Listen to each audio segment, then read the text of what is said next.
La vérité. La vérité qui est synonyme avec Jésus, puis qui est synonyme avec amour.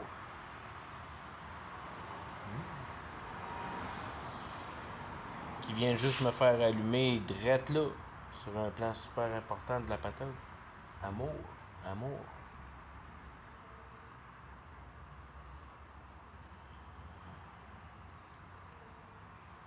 Quand j'ai, avec la théologie de la Bible,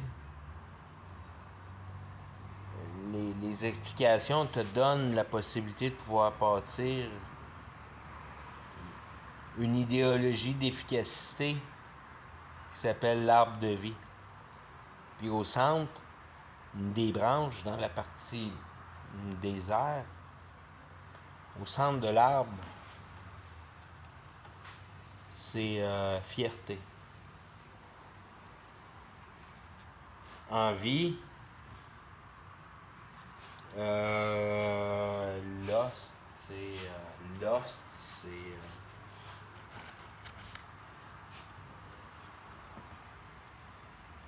Je ne connais pas en français.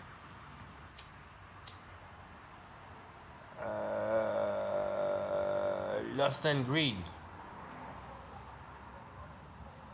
Lost and Greed, je sais même pas Greed en français.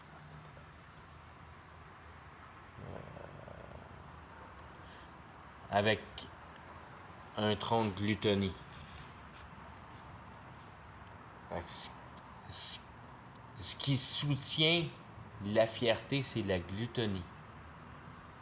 Ce qui prend des éléments qui amènent au cœur, c'est l'envie, et puis lust and greed.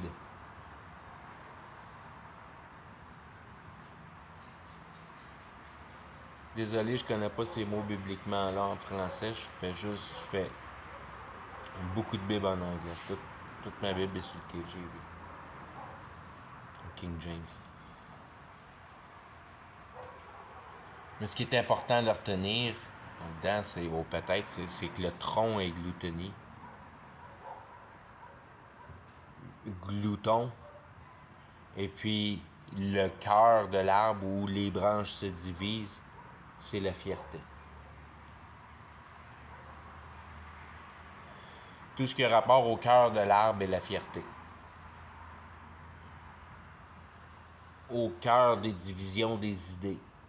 Parce qu'on regarde.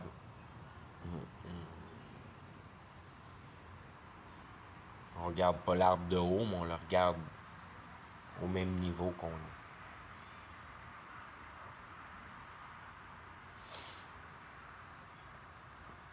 Mais il faut imaginer les racines.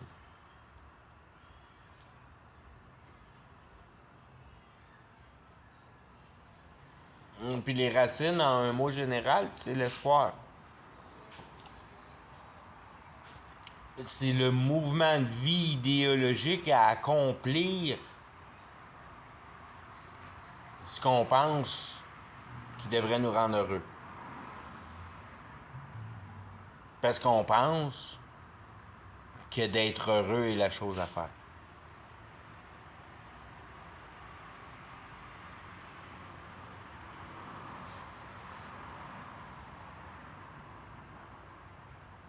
Ça s'appelle l'amour du cœur. T'aimes ou ton mental sert à essayer de venir à bout de mettre ton cœur heureux.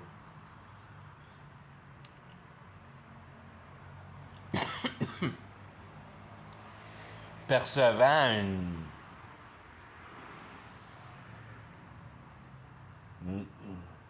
les millions d'événements qui se présentent dans la réalité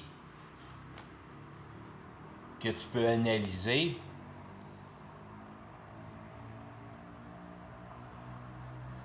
ton mental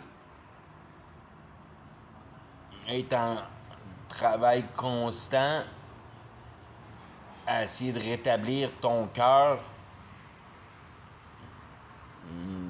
à une place relativement neutre, en contrôle. Fait qu'indépendamment ou dépendamment des événements et de leur perception, tu réagis selon comment ça te tient à cœur.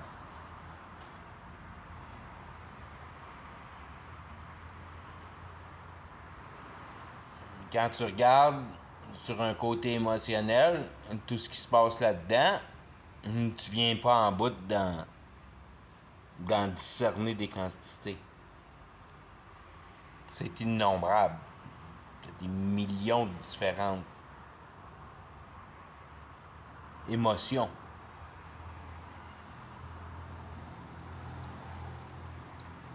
Tu es dérangé par la société. La société ou pas la société, mais la réalité, désolé. La réalité t'affecte. Tu es affecté par la réalité parce que c'est ton... Je veux dire, il n'y a pas d'autre chose que la réalité. Il n'y a pas d'autre chose que la réalité. Il y a juste la réalité qu'on peut dealer avec.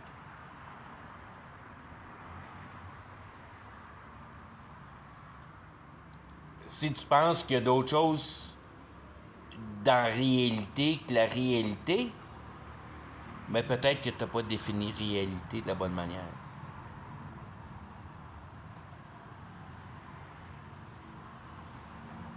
Parce que tu peux toujours te limiter à juste percevoir une réalité matérielle.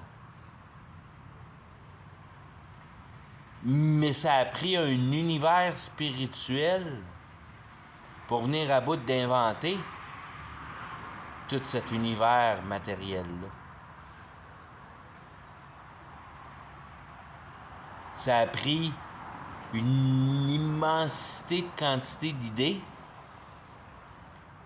et d'idées systématisées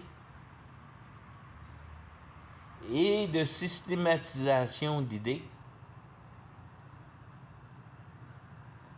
pour venir à bout de façonner la réalité dans laquelle on vit. Qu'il y a une multitude de cultures, donc une multitude d'idéologies. Donc une multitude de manières à écouter ton cœur.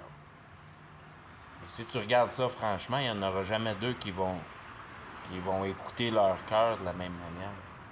Il n'y en a jamais deux qui vont venir à bout de concevoir une réalité qui est la même. Un déterminatif principal d'identité humaine. Qui est l'immense pouvoir de la capacité imaginative. Que c'était complètement impossible que deux personnes imaginent la même réalité. Autrement que la porte de sortie du monde réel.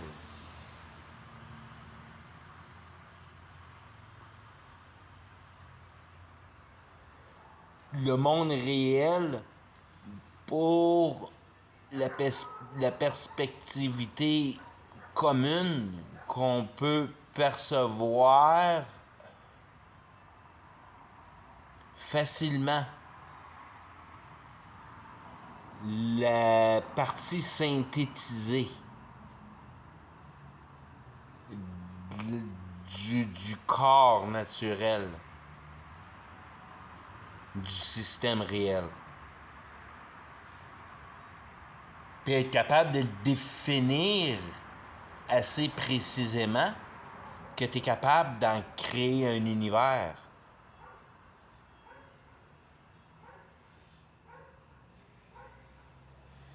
L'univers de la pensée humaine.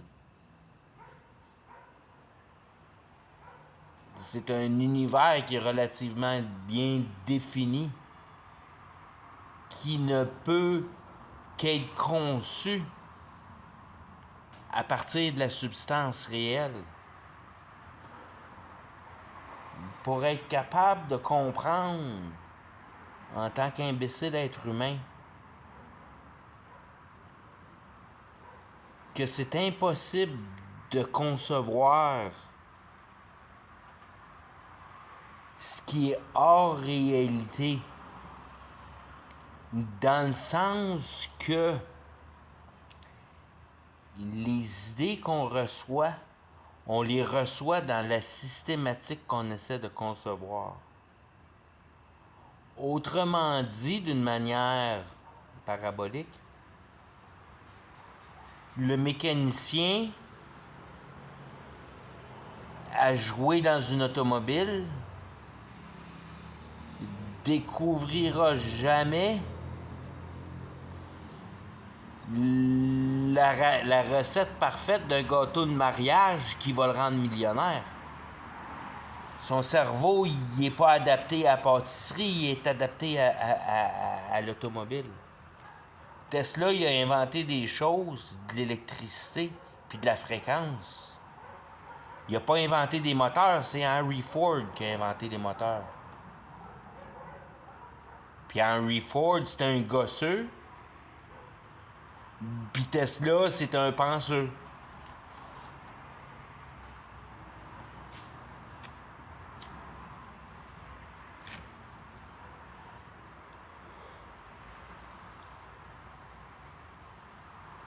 Fait après ça, tu te demandes le côté spirituel, le côté idéologique. Il n'y en a pas de différence. C'est ça que ça veut dire. C'est des synonymes. On est confondus dans nos langages. Mais le monde des esprits, c'est le monde des idées. Qu'en réalité, si on n'avait pas été influencé, on n'aurait jamais même pas été capable de créer le feu à volonté. Puis c'est pas sûr qu'on aurait compris qu'il faut... Non. Probablement celle-là, on l'aurait compris qu'il faut cuire notre viande. Parce qu'il est marqué dans la Bible. Demande-moi pas d'essayer de faire la relation logique, j'y ai pas pensé. Ça prend un petit peu de temps pour faire ça. Don't chip the stone. Partout, il faut cooker meat, no blood. Moi, je n'ai pas intéressé par ça tout de suite.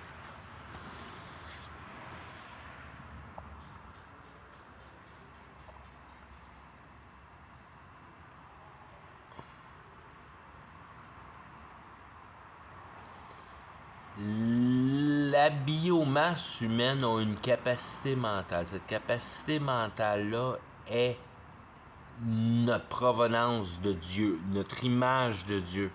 On peut bien se voir en tant que Dieu, en tant que corps, mais la réalité n'a pas rapport au matériel. Notre corps n'a pas rapport dans l'équation. C'est pas à propos du corps, c'est à propos de la compréhension. Le corps, il meurt. La bonne idée est gardée.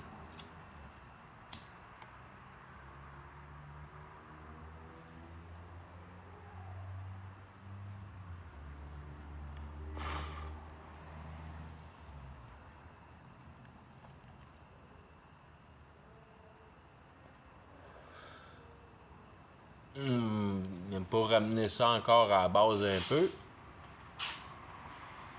les principes de base, qui sont l'esprit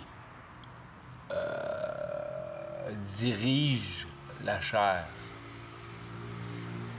L'idée dirige l'action. L'idéologie dirige l'idée.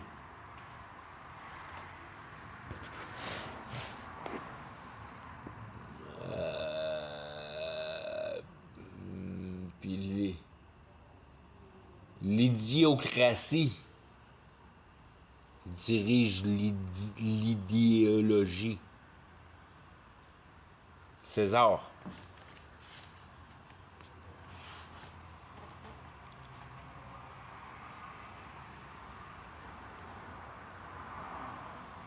On a un monde hautement sophistiqué politiquement.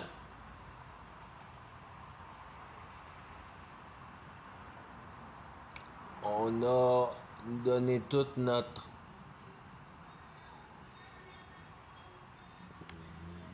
volonté au mouvement humain.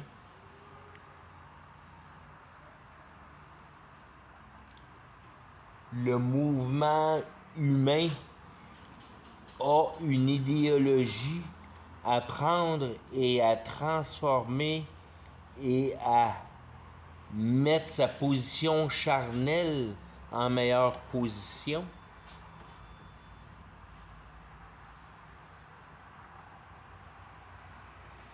Donc l'idéologie fait partie de la matière. C'est pour ça que tu t'en vas en enfer.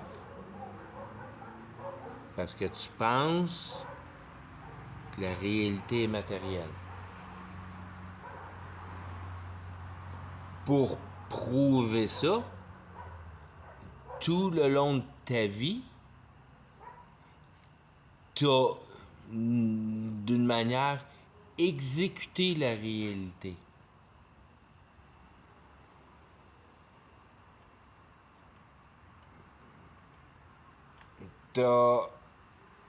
Tu t'es résolu à devenir un pion de la société. Un mouton du système.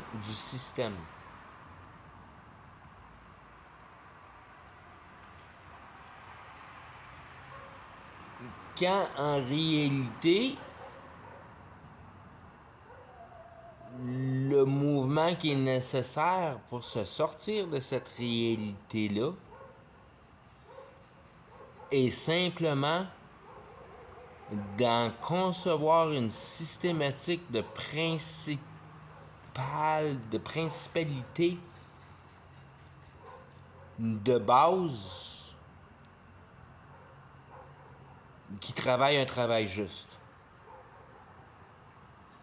Une réalité parfaite.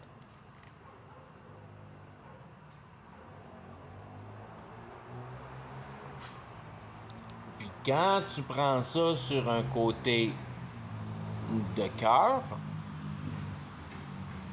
tu te ramasses avec la réalité qu'on vit aujourd'hui, un emprunt du pouvoir divin, qui est le pouvoir mental, qui conçoit un produit de création.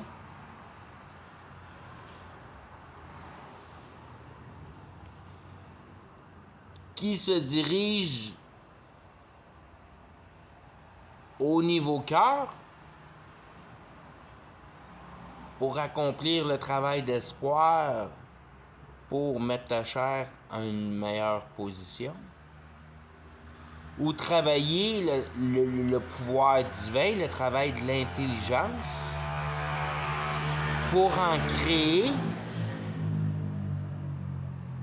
une systématique de compréhension de ton environnement primaire et de ton fonctionnement dans cet univers primaire-là que tu es venu à bout de concevoir.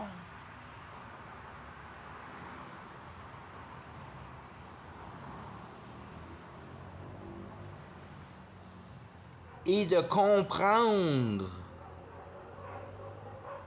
une nécessité qui explique les choses qui sont visuellement observées aujourd'hui. Une raison de pourquoi que les choses sont rendues comme ils sont rendus aujourd'hui.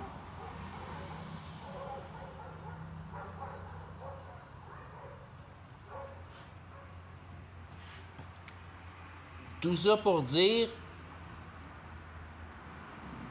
que la masse a oublié le pouvoir spirituel,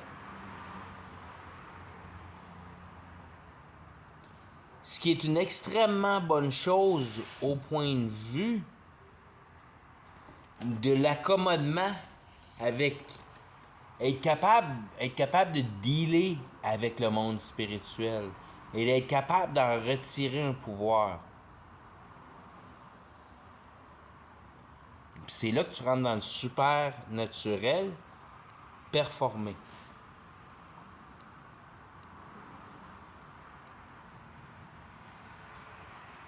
Les diseurs de bonne aventure, les magiciens, tous ceux qui servent de leur entité biologique et leur pouvoir de penser, le pouvoir du cerveau, le pouvoir mental qui accompagne celui de la puissance de la glande pinéale, qui est la communication avec l'esprit, qui est la base de formation des sentiments et qui est la base de, comment je pourrais dire,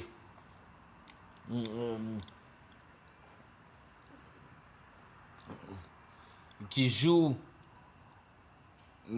avec les perspectivités naturelles, dans les habiletés de percevoir naturelles.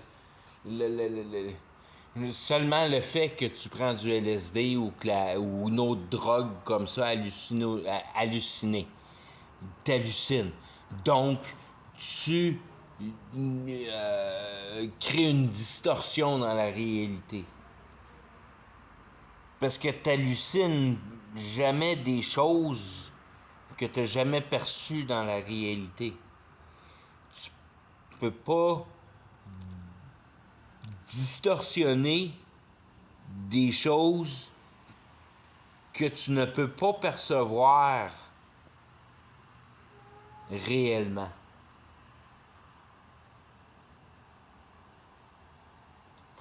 Tout ça pour dire que quand tu passes une gang avec un trip d'acide, puis tout le monde embarque sur le même trip, puis tout le monde voit la même histoire, qu'il y a juste le monde sur l'acide qui a voix, ils sont venus à bout d'attirer l'événement spirituel, si on veut.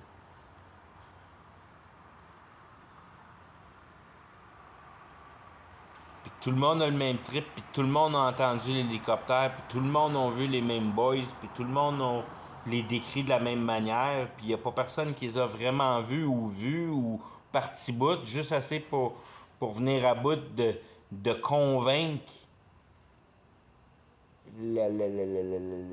la population qui a effectué cette buzz mentale-là de l'SD qui se sont forcés un peu pour. Il y en a un qui est trippé, puis l'autre qui est embarqué, puis là, il y en avait deux d'embarqués, il y en a un troisième qui embarque, pour vraiment déterminer que tu embarques dans le monde. Tu embarques dans le monde, puis tu embarques probablement dans le monde imaginaire du premier gars qui l'a inventé, l'histoire. Puis tu deviens un participant. Tout ça pour donner une tangibilité à l'imagination. Puis pour moi, l'imagination est beaucoup plus réelle que la réalité pour le fait que je comprends que la réalité est seulement ce qu'on peut accomplir technologiquement étant poussé par des idées qui sont déjà découvertes, mais dans une incapacité technologique à être procédée.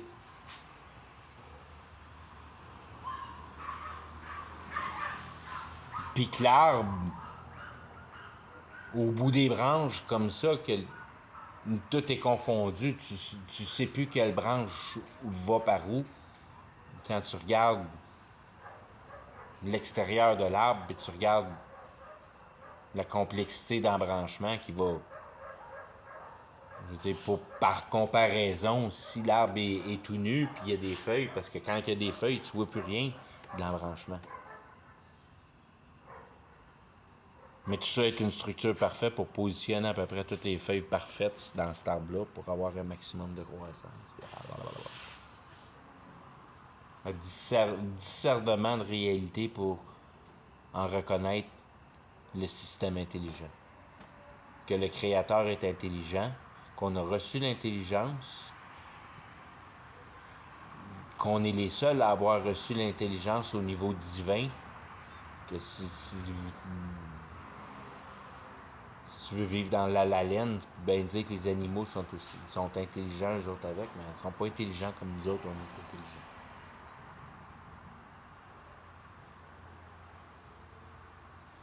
Notre intelligence est divin, ils ont un pouvoir de création. Les animaux n'ont pas de pouvoir de création, ils ont un pouvoir de suivre ce qui leur. De suivre le pattern, suivre le programme. Un oiseau, un oiseau bâtit un nid, puis il bâtit pas un condominium, puis il va pas acheter sa bouffe au magasin après avoir passé 40 heures de sa semaine à la shop à bâtir des tailleurs.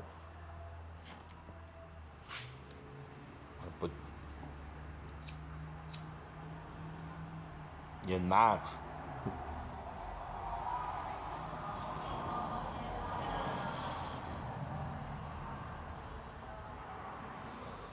Autant qu'il y a une marge que tu reconnais un bouchon de bière au travers de la nature, que tu sais tout de suite, tu reconnais tout de suite un objet synthétisé dans la nature. Tu te promènes dans la nature, parce qu'il y a juste ça, la nature, ou à peu près.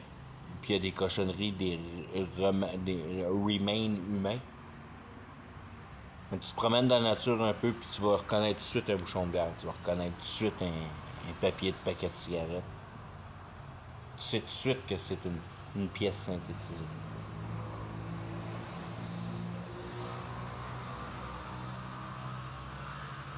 C'est le même que tranquillement, pas vite, qui a décortiqué le monde de ces manières-là, à faire des univers de différentes perspectivités que tu peux avoir de la réalité, que tu viens en bout de comprendre son fonctionnement par le fait que tu décortiques les membres, puis tu regardes le pouvoir de leurs actions.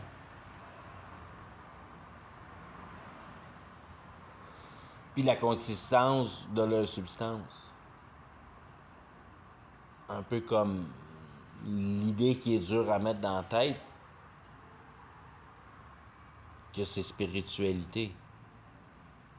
Que si tu veux venir à bout de comprendre de quoi dans la réalité, il faut que tu viennes à bout dans ta tête de comprendre, puis d'être capable de séparer qu'en réalité, la seule chose qui fait bouger ton derrière de sa chaise, c'est des idées. Puis ceux qui ont des déficiences mentales, ben s'ils sont pognés dans une chaise puis ils sont capables de bouger, mais ils ont juste jamais compris à quoi sert la patente que je suis dedans, ben tu peux peut-être imaginer que ces personnes-là, ils en ont pas d'idée eux autres non plus. Fait que c'est pour ça qu'ils bougent pas puis ils ont pas de volonté à vouloir bouger. Parce que en quelque part, le cerveau n'a pas commandé cette commande-là. Puis ils sont rendus à 45 ans, puis il faut encore que tu nourrisses à petite cuillère, puis il faut encore que tu changes leur couche. Si Dieu a mis des personnes comme ça sur la terre, c'est pour venir à bout de te faire penser à ces concepts-là. Que cette personne-là, probablement,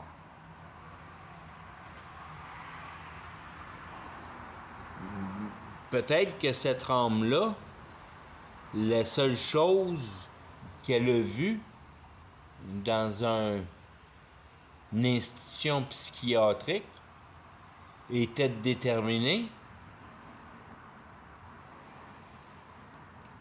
le bon puis le mal,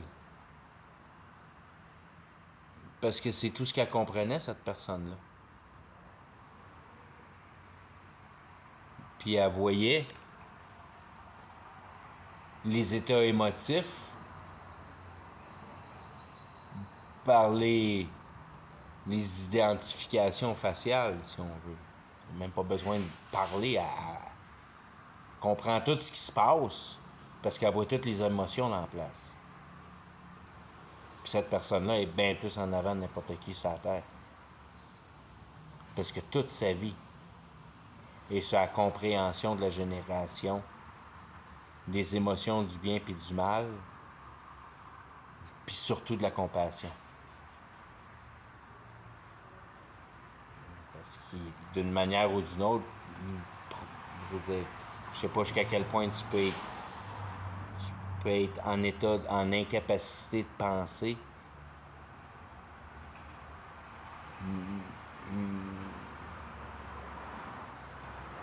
J'ai vécu 25 ans avec les meilleurs German Shepherd que tu peux accoupler d'une manière professionnelle, de qualité de chien de travail pour 25 ans. Puis c'est intelligent comme un enfant de 5 ans qui n'a pas encore trouvé sa conscience. Si on veut, de la façon où... comment dire...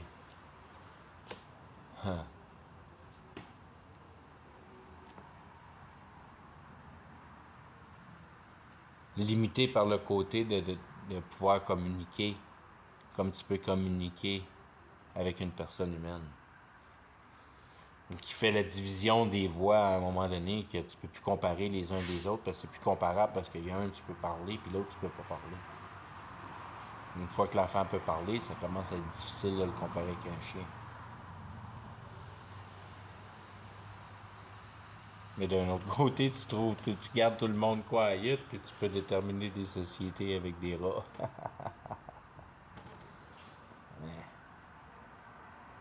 De façon étroite. Et générale.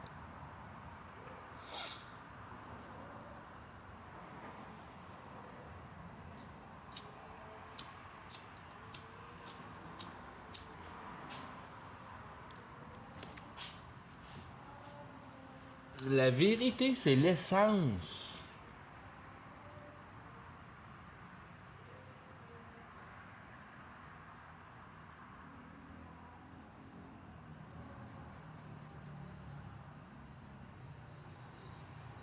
C'est l'essence sur le côté cœur pour recevoir la conviction. Mais il n'y a pas rien qui se passe si le côté mental n'est pas invoqué. Si le côté analytique de l'âme, si le côté pensée de l'âme n'est pas invoqué, n'est pas travaillé, n'est pas... Tout ça pour dire que le corps reçoit la conviction par le sous-produit de la pensée.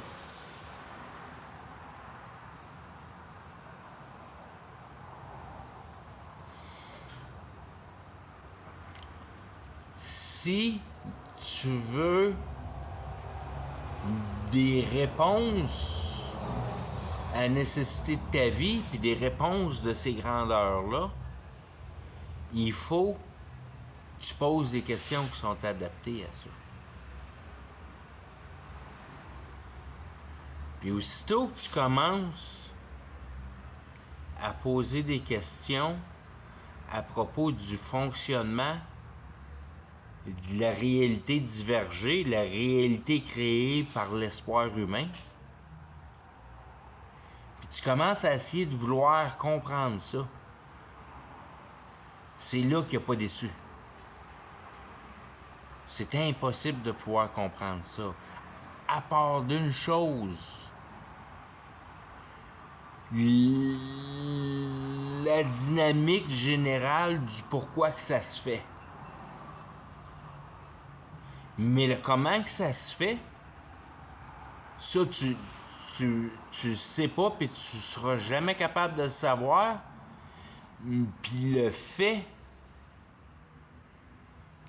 que tu veuilles le savoir, ça donne au moins la chance de t'interroger assez à propos de ce système-là pour venir à bout de tout, de t'en débarrasser à tous les niveaux, au niveau croyance, que tu as complètement perdu espoir. Donc, si tu penses à la réalité, tu viens à bout de trouver surtout cette réalité matérielle-là, tu viens à bout d'aller assez profond dedans pour te rendre compte qu'il n'y a pas de porte de sortie.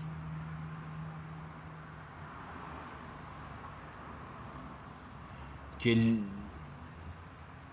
l'équilibre ne s'atteint pas à performer les choses.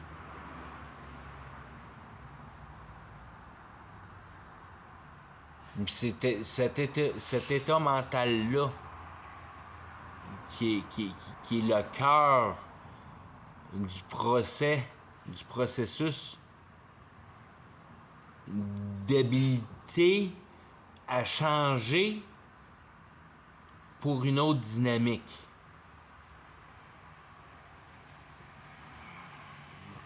Tout ça arrive par la déception. Tout ça arrive parce que tu es tellement écœuré de l'autre. Puis que tu en cherches tellement une autre que le procès s'engage. Au niveau de la réalité. Au niveau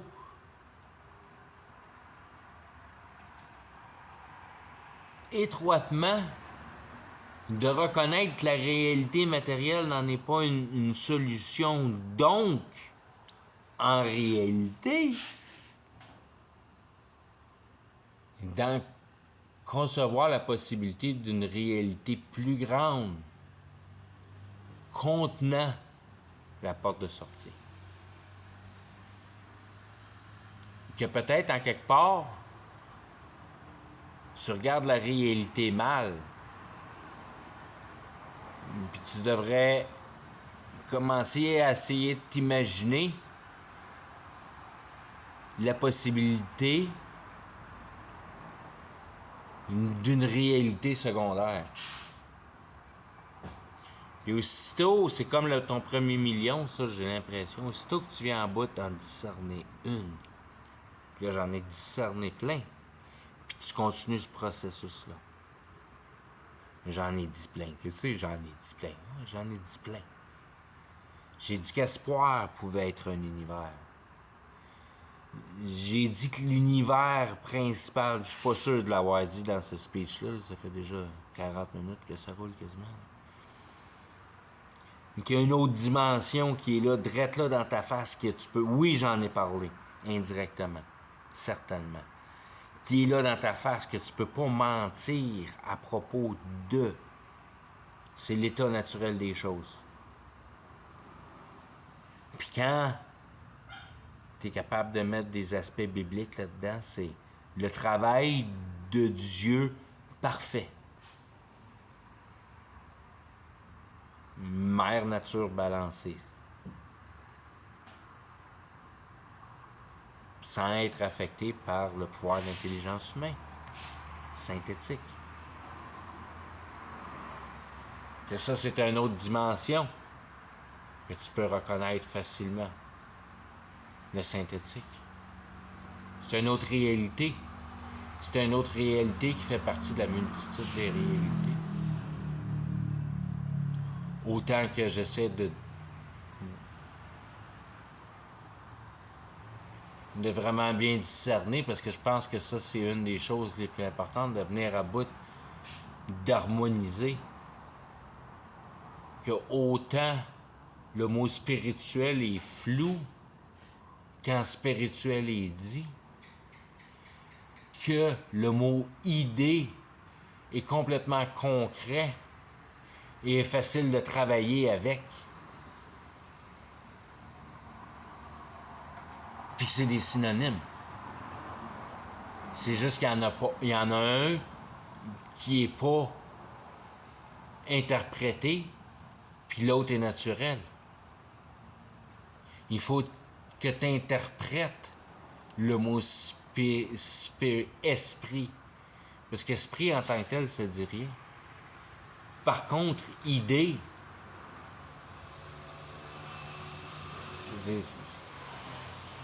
c'est d'une immensité générale. Par contre, on a assez une bonne conception de substance, de ce que peut être idée. C'est la performance de la capacité mentale.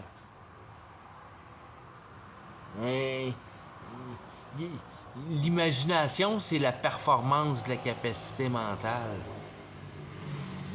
Puis, d'en concevoir des choses hors de cette substance-là est ce qui s'appelle de rendre en esprit, de matérialiser, de prendre l'idée et de la mettre en place en réalité. C'est le pouvoir de l'invention, c'est le pouvoir de création. C'est le pouvoir de création qui n'est pas placé à la bonne place. Ce qu'il faut créer, c'est une image mentale de la substance de la réalité éternelle. C'est ça qu'il faut que tu viennes à bout de mettre en place d'une manière logique, que tu comprends. Donc, s'il y a une question qui t'est posée à propos du système, tu es capable de répondre tout de suite, pas parce que tu connais par cœur, parce que tu comprends le système. Une fois que tu comprends le système, tu es capable de répondre à toutes les questions qui ont rapport à propos du système. Puis quand même bien que ce soit une question que tu n'as jamais posée, la seule affaire que ça va te prendre, c'est un peu de temps pour y penser, puis de venir à bout de relier deux bouts de la question, puis de donner une réponse satisfaisante. Puis au pire aller, tu vas fouiller dans le livre un peu pour venir à bout de t'informer sur une particularité tellement précise que, whoop, je l'ai jamais regardé, cette facette-là. Puis là, je suis pas capable de raccorder les bouts. Mais attends une seconde, ici, là, j'ai un écrit. J'ai une lettre, j'ai de l'encre sur du papier, là. Former un texte que je suis capable de comprendre, puis je suis capable de retirer de l'information. Donne-moi 2 minutes, donne-moi du temps, puis je vais te donner une réponse. Parce que je vais te donner une réponse sensée. Je vais te donner une réponse qui va fitter dans le système de la vérité. Donc, qui va avoir une essence de logique, que la logique va passer dans tous les passages. Tu es capable de raccorder ça par toutes les bouts. Parce que tout est bâti de logique. Tout est logique. Tout est logique les uns envers les autres. Tout reste logique, que tu l'agrandisses, que tu le rapetisses, que tu le divises, que tu le multiplies. Les concepts restent logiques.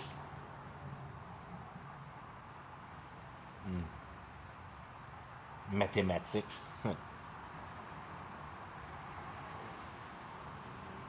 C'est vraiment mathématique. C'est vraiment mathématique dans le sens où tu as une référence de ballon. Mais qu'il faut toujours t'essayer de garder plus simple parce que plus tu rends les choses complexes, plus tu peux te tromper dans le ballon.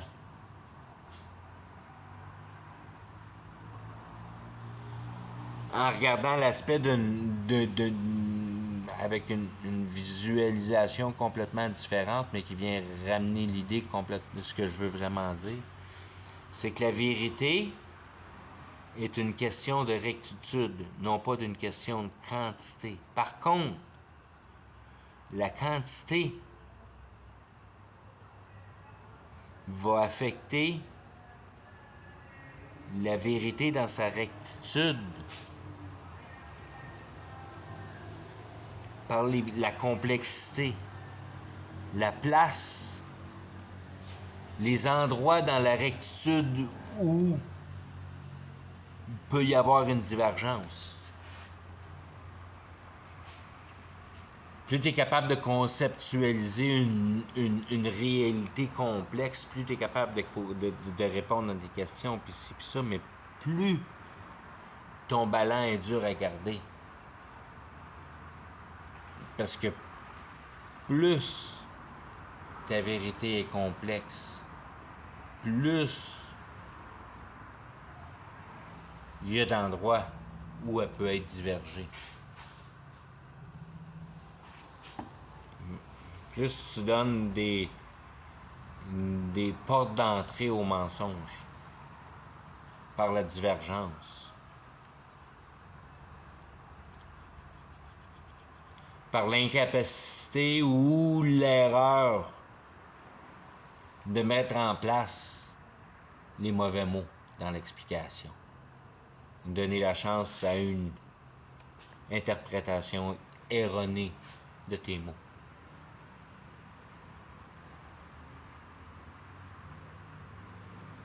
Parce qu'une lecture est toujours une interprétation. Parce que tu n'es jamais dans le cœur du lecteur. Il y a toujours, plus ta vérité est grande, plus il y a des places que tu peux fucker up dedans. Fait que c'est important que la quantité de vérité que tu connais soit en accordance avec la quantité d'intelligence que tu tiens.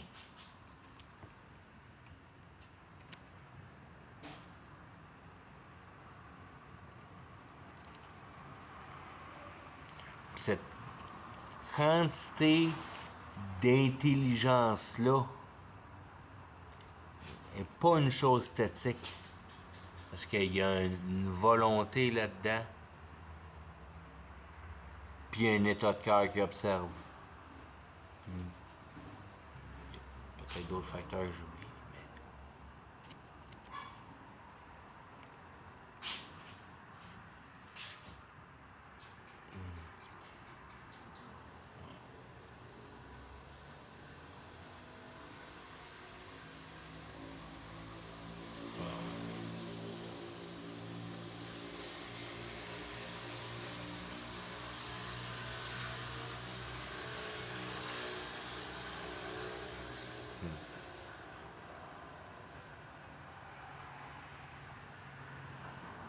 Ok. Je pense que je vais arrêter ça, la vérité. Là. Les vidéos tout croche, mais je m'en fous, c'est juste. C'est juste du brain fart. Le brain fart qui vient de farter. Ça fait assez long vidéo pour ça. Je suis fatigué. Ok, bye bye.